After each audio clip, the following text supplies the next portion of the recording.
sangat mengapresiasi atas gagasan dan ide yang terkait dengan kegiatan webinar ini.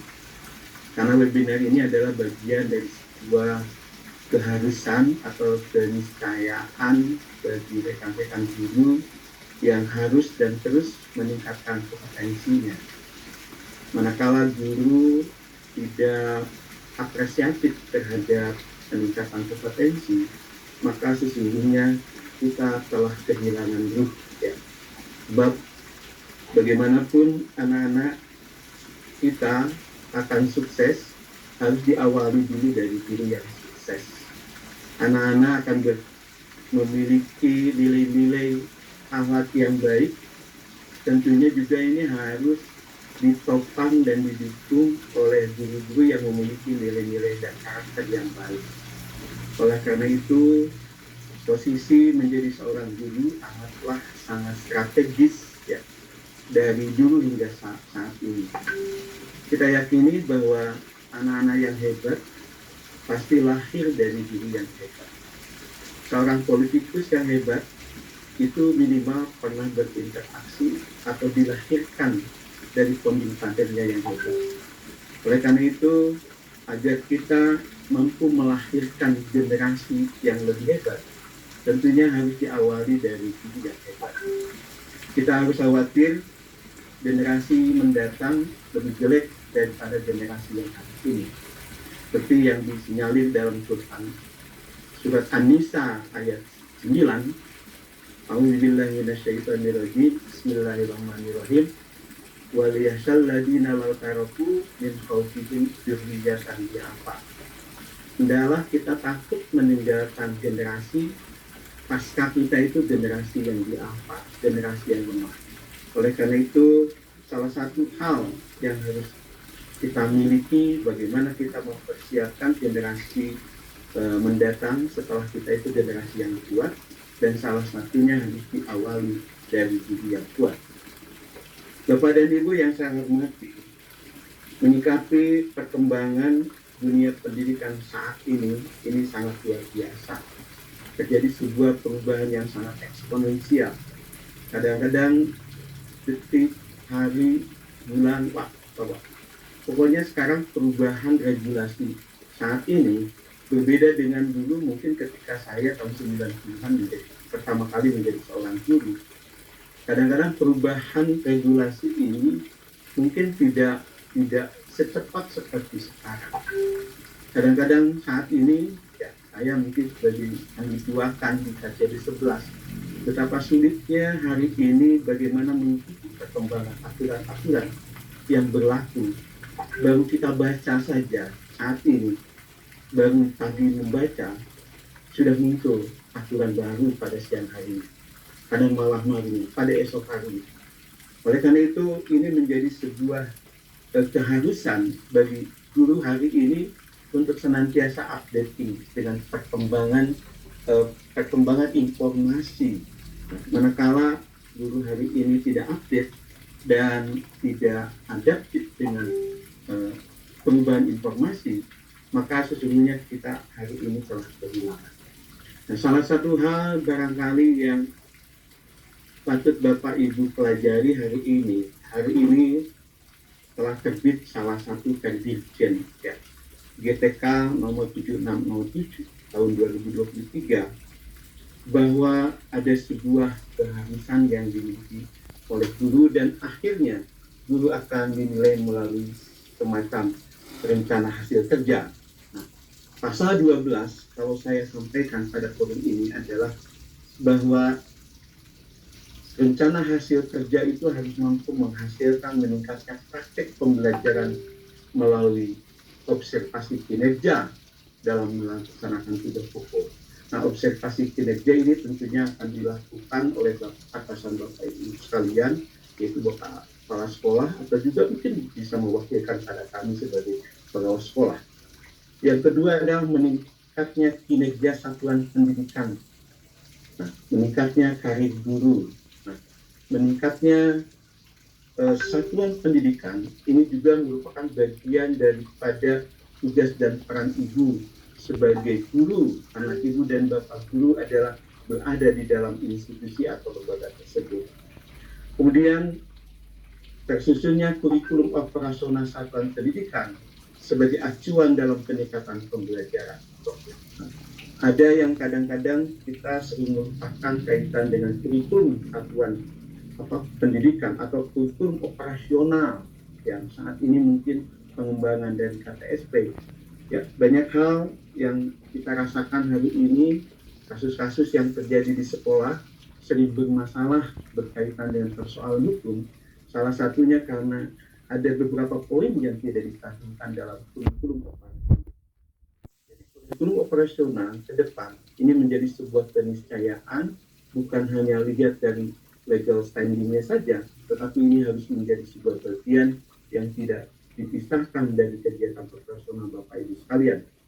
Yang selanjutnya adalah terlaksananya pembelajaran melalui perencanaan dan perangkat penilaian atau asesmen yang mengacu pada kurikulum operasional. Nah, inilah mungkin salah satu hal yang akan kita diskusikan bersama melalui narasumber yang cukup andal.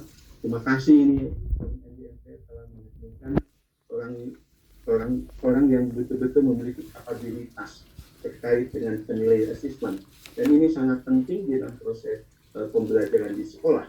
Kadang-kadang kali ini Bapak dan Ibu yang saya hormati, apa yang mau diandalkan di dalam melakukan evaluasi kepada siswa? Sekarang sudah tidak ada lagi yang namanya advance. Sekarang sudah tidak ada lagi yang namanya, apalagi bagi anak sebagai trigger untuk mereka mau belajar sungguh-sungguh. Nah, salah satunya adalah melalui penilaian. Jadi jangan main-main dengan kegiatan PSAD ini. Bapak dan Ibu betul-betul harus melakukan perencanaan yang matang, melaksanakan dan sekaligus melakukan evaluasi kaitan dengan PSAD. Jadi sekarang anak-anak kita, bagaimana kegiatan PSAD ini menjadi sebuah trigger, menjadi pemantik agar anak-anak mau belajar.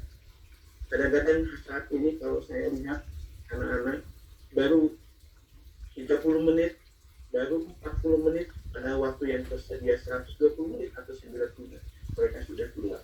Ini menjadi sebuah persoalan yang kadang-kadang saya lihat di lapangan terjadi. Oleh karena itu, bagaimana kita mendesain sebuah evaluasi yang baik? Bagaimana kita mampu memberikan evaluasi yang betul-betul kontekstual dengan kondisi saat ini.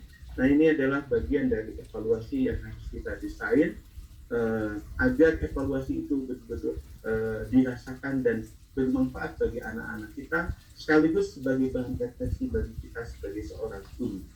Nah, kemudian meningkatnya kinerja pendidikan melalui pelaksanaan tugas tambahan. Nah, ini kadang-kadang Ibu dan Bapak, tugas tambahan hari ini juga merupakan, jadi tugas guru ini bukan hanya sebagai mengajar di kelas saja, tapi ada tugas-tugas tertentu yang harus dilakukan oleh Bapak Ibu guru melalui tugas tambahan. Seringkali di lapangan terjadi karena maaf dalam tanda kutip persoalan tertentu, ya, karena tidak mendapatkan reward yang yang menggembirakan. Kadang-kadang Bapak Ibu guru banyak yang ambil tugas tambahan. Padahal tugas tambahan adalah bagian daripada tugas yang ikut di dalamnya sebagai seorang guru.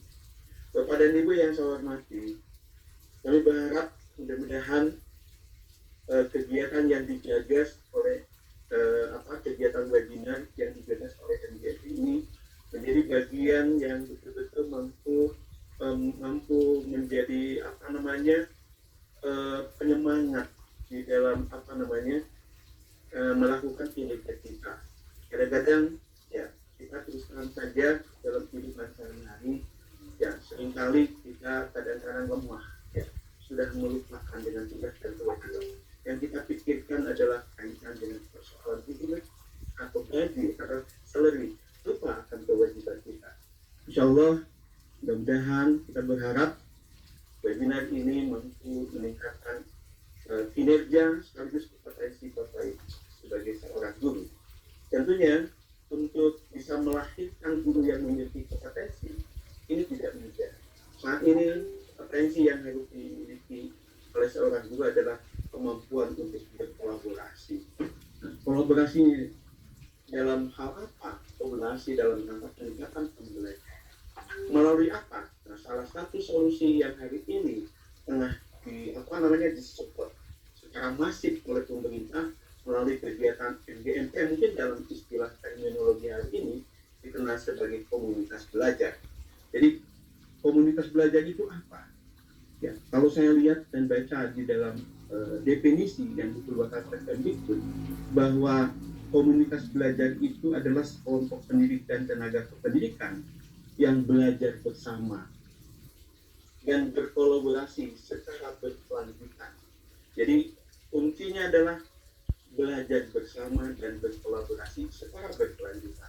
Jadi saya berharap bahwa kegiatan kolaborasi dalam rangka meningkatkan kompetensi guru tidak hanya sebatas pada forum webinar, tetapi ini bisa berkelanjutan dan ditindaklanjuti di level bawah, yaitu tingkat satuan pendidikan.